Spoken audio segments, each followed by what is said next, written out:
दोस्तों, स्वागत है आप सभी लोगों को वापस मेरे YouTube चैनल पे आने के लिए। और आज हम डिस्कस करने वाले हैं कि इस बाजार में किस तरह से इन्वेस्ट करना चाहिए।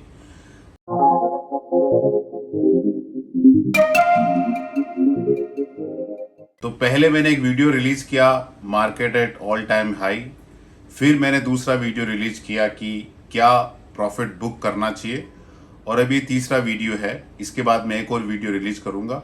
इन चारों वीडियो को अगर आप साथ में देखेंगे तो आपको ज़्यादा क्लियरिटी आएगी। तो इस वीडियो में खाली मैं ये डिस्कस करने वाला हूँ कि इस बाजार में किस तरह से इन्वेस्ट करें। तो पहले अगर आपकी एसआईपी है तो एसआईपी को बिल्कुल टच ना करें, अपनी एसआईपी को चलती रहने दें।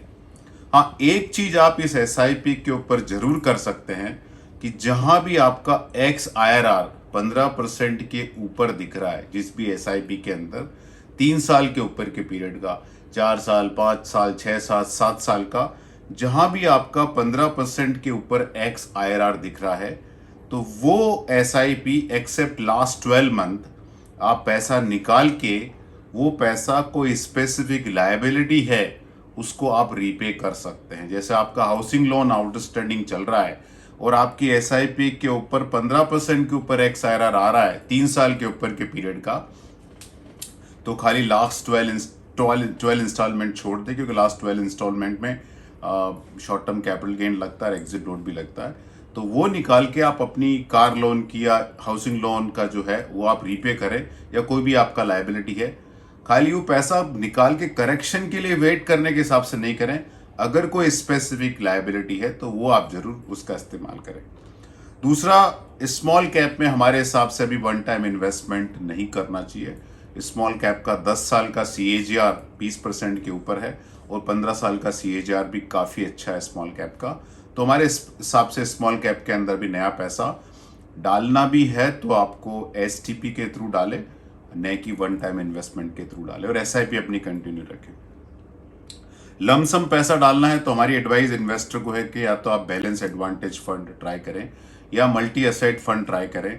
वो ज़्यादा इफेक्टिव कारगर तरीका हो सकता है, क्योंकि एक बहुत इंटरेस्टिंग चीज़ हमने देखी है कि बैलेंस एडवांटेज फंड लेवल के ऊपर डिसाइड करते हैं कि इक्विटी में एक्सपोजर बढ़ाना है या कम करना है, और वो हर फंड अपने हिसाब से करता है। अलग अलग तरह के फंड है, वो अलग अलग तरह की स्ट्रेटेजी अडॉप्ट करते हैं। तो आप 3-4 बैलेंस एडवांटेज फंड में अपना अलोकेशन दे सकते हैं।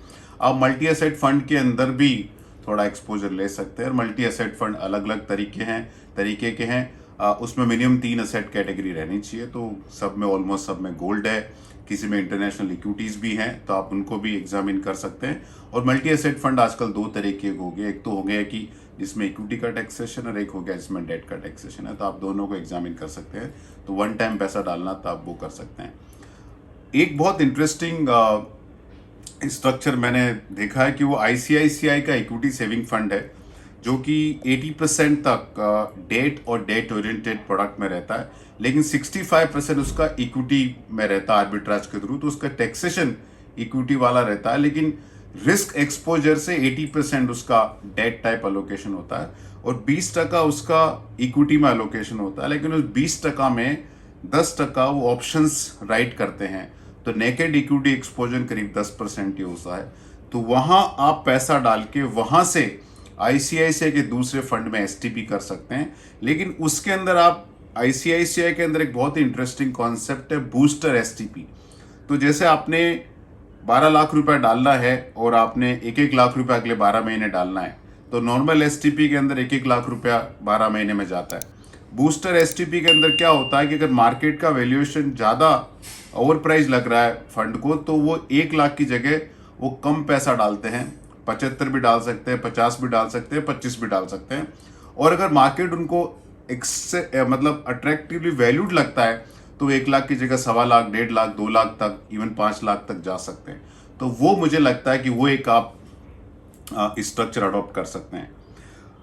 तीसरा तरीका है कि आप 12 to 24 मंथ की STP कर सकते हैं अगर आपको इक्विटी में पैसा डालना। वन टाइम फिर भी हम रिकमेंड कर रहे हैं कि इस बाजार में BAF के थ्रू आप balance advantage fund multi asset के थ्रू पैसा डालें।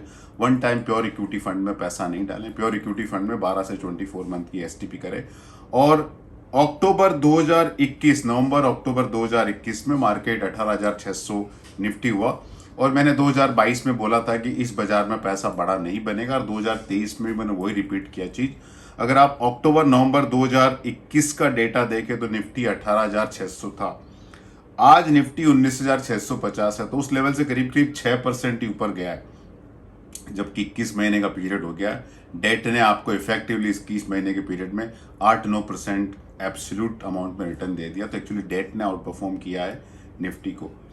12 to 24 मंथ एसटीपी का एडवांटेज क्या है कि जैसे अगर आपने नवंबर 2021 में 1 लाख रुपया वन टाइम डाला होता तो आज निफ्टी 19,650 पे उस 1 लाख का वैल्यू होता 1,09,000 रुपया, 1,09,595।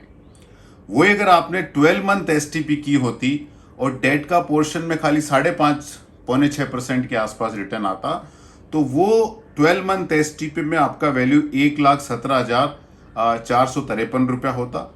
18 महीने की एसटीपी में 1,17,427 रुपया होता और अभी 21 महीने चले गए, 22 महीना चल रहा है तो उसमें वैल्यू आपका 1,16,796 होता, जो कि वन टाइम इन्वेस्टमेंट से ज़्यादा सुपीरियर है।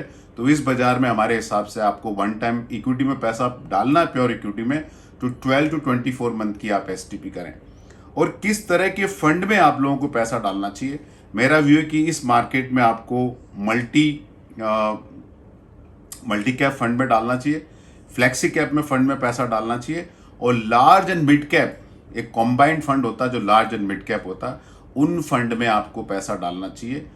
सेक्टर के हिसाब से हमको फार्मास्यूटिकल बहुत अच्छा लग रहा है, तो वहाँ वन टाइम एलोकेशन या एसटीपी या एसआईपीपी देख सकते हैं। मेरे हिसाब से फार्मास्यूटिकल नया एफएमसीजी है और फार्मास्यूटिकल के बारे में पहली बार मैंने 2019 में बोला था, जब फार्मा फंड में लोगों के हमने पैसे डलवाए।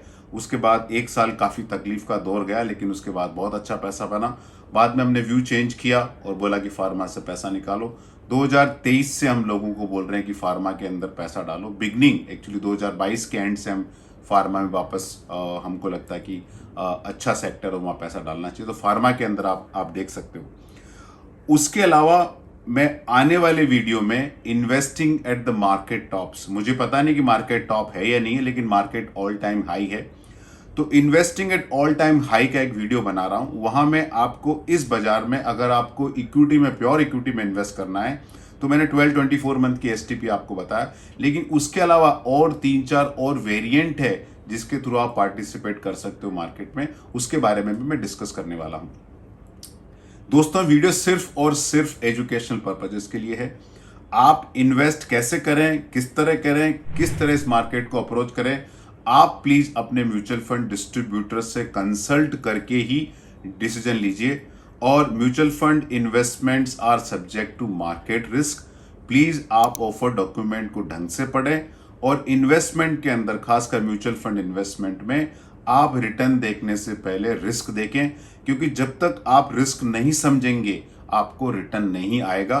तो रिस्क समझना बहुत जरूरी है। और ये सारा मैंने जो भी डेटा दिया है वो पास्ट परफॉर्मेंस का है, फ्यूचर में ऐसा होगा कि नहीं होगा मुझे पता नहीं है।